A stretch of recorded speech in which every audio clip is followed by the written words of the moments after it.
Assalamualaikum warahmatullahi wabarakatuh. Di sini saya akan menyampaikan tugas akhir semester 2 saya dengan mata kuliah Filsafat Umum yang diampu oleh Bapak dosen Saiful Mujab.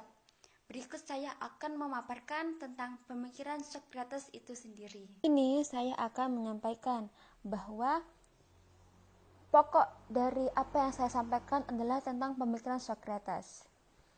Dari biografinya, Socrates lahir pada tahun 470 sebelum Masehi. Beliau meninggal pada tahun 399 sesudah Masehi di Athena, sekitar usia 71 tahun.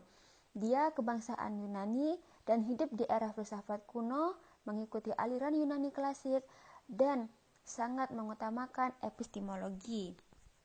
Sebelum masuk pada bagian awal, saya akan menjelaskan apa itu tentang filsafat dari Socrates itu sendiri. Filsafat secara umum. Filsafat secara harfiah adalah seseorang pecinta kebijaksanaan, yaitu orang yang sangat mencintai ilmu. Filsafat adalah pandangan hidup seseorang secara kritis, yang merupakan konsep dasar mengenal kehidupan yang bercita-citakan. Arti dari filsafat itu sendiri. Socrates memiliki dua murid yang sama-sama seorang filsuf besar, yaitu yang bernama Plato dan Aristoteles. Beliau merupakan murid dari Socrates. Ayah Socrates itu sendiri berprofesi sebagai tukang memahat patung, dan ibu dari Socrates itu sendiri bernama Sophroniscus. Ibunya adalah seorang yang berprofesi sebagai bidan. Masa hidup Socrates sejaman dengan kaum sofis. Ia terkenal sebagai orang-orang yang berbuat baik, jujur, dan adil. Cara menyampaikan pemikirannya adalah dengan tanya jawab, sehingga para kaum pemuda dengan nalarnya mudah menangkap apa pemahaman dari Socrates itu sendiri. Sebab itulah banyak simpati-simpati yang didapat dari para pemuda-pemuda di zamannya. Karena saking sederhananya, kadang beliau sangat berpakaian sangat sederhana, padahal beliau adalah bapak kaum sufis.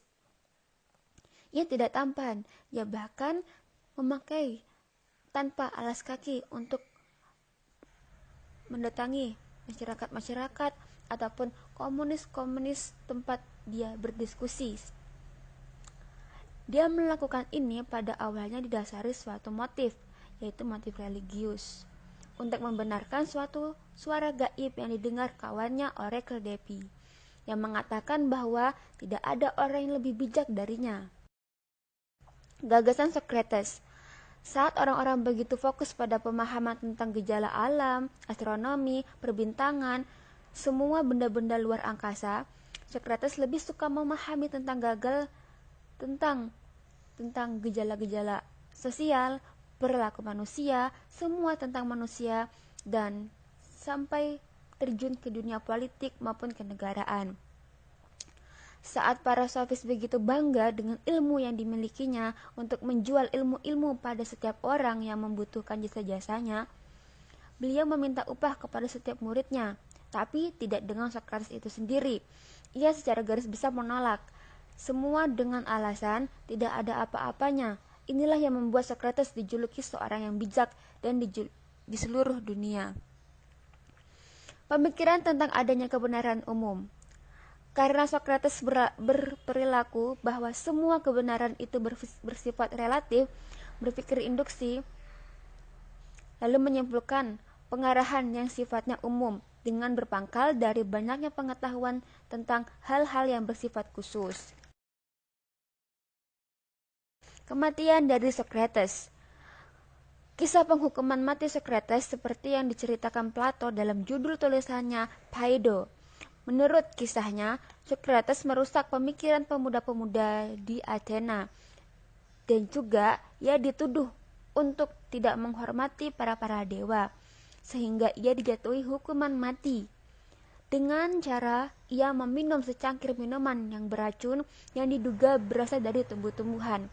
Socrates menggunakan kematiannya sebagai pelajaran tertentu untuk para murid-muridnya. Daripada melarikan diri dari suatu masalah, mending ia hadapi dan menghargai sekaligus menghadapi ini dengan tunai.